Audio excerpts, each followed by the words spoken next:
Di sinilah bermulanya langkah kecil menuju impian yang besar. Selamat datang ke Sekolah Kebangsaan Pendidikan Khas Kuching. Selamat datang ke SKPK Kuching.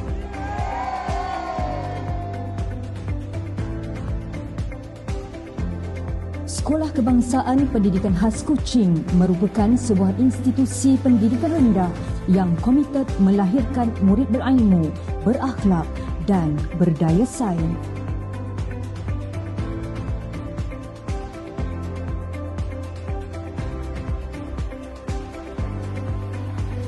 Dengan persekitaran yang kondusif dan kemudahan yang lengkap, kami menyediakan ruang pembelajaran yang selamat, selesa dan menyeronokkan.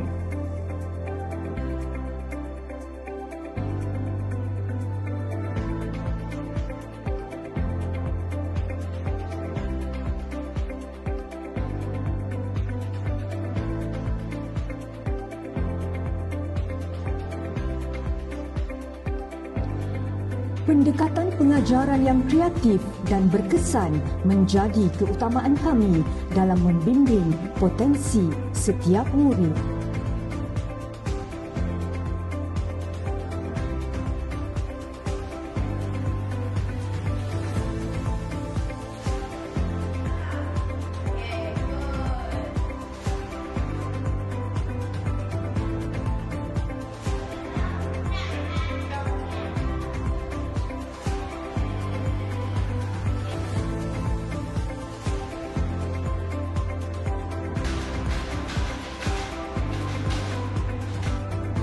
Melalui aktiviti co-kurikulum, murid dibentuk menjadi individu yang berdisiplin, berkeyakinan dan seimbang dari segi jasmani, emosi, rohani dan intelek.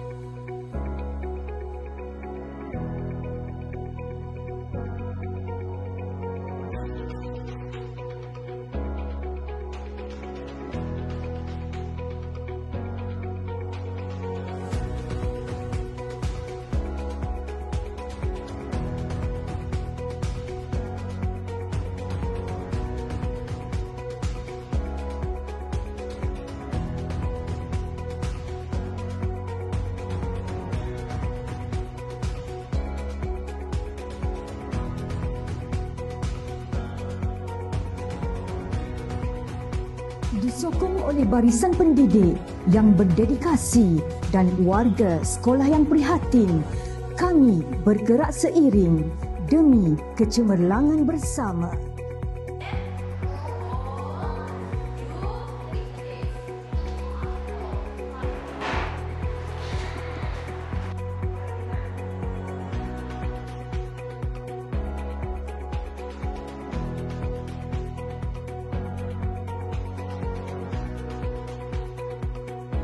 Sekolah Kebangsaan Pendidikan Khas Kuching terus melangkah ke hadapan mendidik generasi hari ini untuk memimpin masa hadapan.